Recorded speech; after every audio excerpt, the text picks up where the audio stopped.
A monster is not born. A monster is built, constructed slowly from a specific way of seeing the world, a philosophy, a set of beliefs so distorted, so quietly corrupted that by the time the monstrous act occurs, it feels to them completely justified.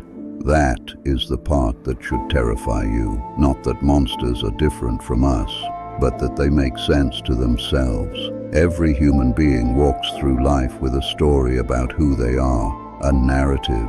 You are the hero of your own life. You have reasons for everything you do. You have explanations for every failure, every hurt, every choice. This is normal. This is human. But in the mind of a monster, this story has been corrupted at the root. The corruption always begins the same way, with pain, real pain, humiliation, rejection, powerlessness, loss. Something happened, something that cracked the ordinary worldview and left a question in its place. A dangerous question. Why do I have to accept this? Most people absorb that pain. They grieve. They adapt. They carry the wound but keep walking. The monster does something different. They answer the question. And the answer they arrive at reorganizes everything. The answer is this: I am owed, not in a petty way, not consciously most of the time, but somewhere beneath every monstrous act is this foundational belief that the world has wronged me, that the debt is real, and that I have the right to collect it by whatever means necessary. The philosopher Friedrich Nietzsche called one version of this resentment a French word with no perfect English translation. It means something deeper than resentment.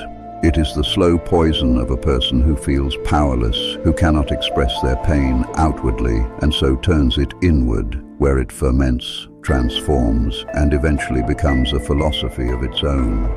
A complete worldview built on the foundation of that original wound. The powerless man does not say, I am weak.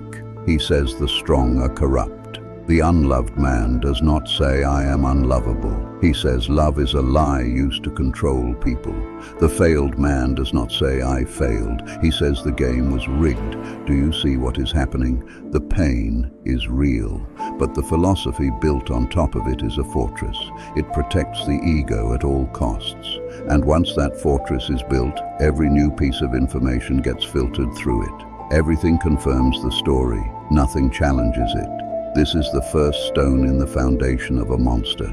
The second stone is the removal of empathy, not the absence of it. Monsters are not born without empathy. The removal of it, a deliberate, gradual process of separating other people from their full humanity.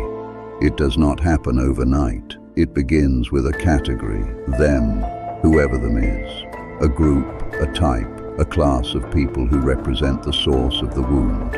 The ones who humiliated me, the ones who have what I deserve, the ones who are in my way. And slowly, almost imperceptibly, they stop being full human beings in the monster's mind. They become symbols, obstacles, abstractions. They stop having interior lives that matter. Their pain stops registering as real pain. Their fear stops looking like real fear. This is not a small shift. This is a complete philosophical reorganization of what counts as real. The monster has not become incapable of empathy. They have simply decided at a level they may never consciously articulate that certain people do not qualify for it. The philosopher Martin Buber described two fundamental ways of relating to another person. You can relate to them as a you, a full subject, a consciousness equal to your own, someone whose inner world is as real and complex as yours. Or you can relate to them as an it, an object, a thing that exists in relation to your needs and nothing else. A monster has made everyone who threatens them into an it, and once you are an it, anything can be done to you. The third stone is the most subtle. It is the philosophy of exception. The monster does not believe they are evil. This is crucial. This is the thing most people fail to understand when they look at the worst acts in human history.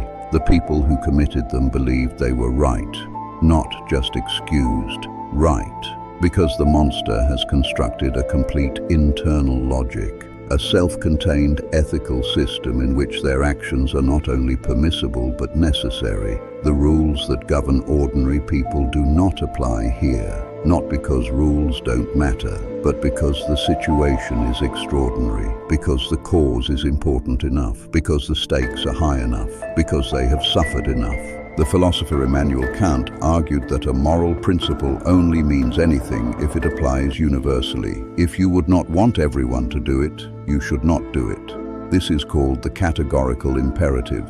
It is one of the clearest moral tests ever devised. The monster fails this test, but they never take it, because in the monster's philosophy, universality is irrelevant. Their case is unique, their pain is unique, their mission is unique. The general rules were written for general people. They are not general. This is the philosophy of exception, and it is the philosophical permission slip for every atrocity ever committed. Now put these three things together: the belief that you are owed, the removal of empathy for those you have categorized as other, and the conviction that your situation exempts you from ordinary moral rules. You now have a complete philosophy, a closed system, internally consistent, emotionally satisfying, and catastrophically dangerous.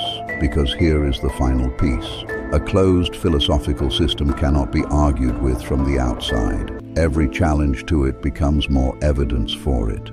Push back on the monster's worldview and you become part of the conspiracy against them. Show them empathy and they see weakness. Show them strength and they see persecution. The philosopher Georg Hegel talked about the dialectic, the idea that truth emerges through conflict, through the collision of opposing ideas, through genuine engagement with what challenges you. Growth requires that collision. It requires the willingness to be wrong. The monster has sealed themselves off from that collision entirely.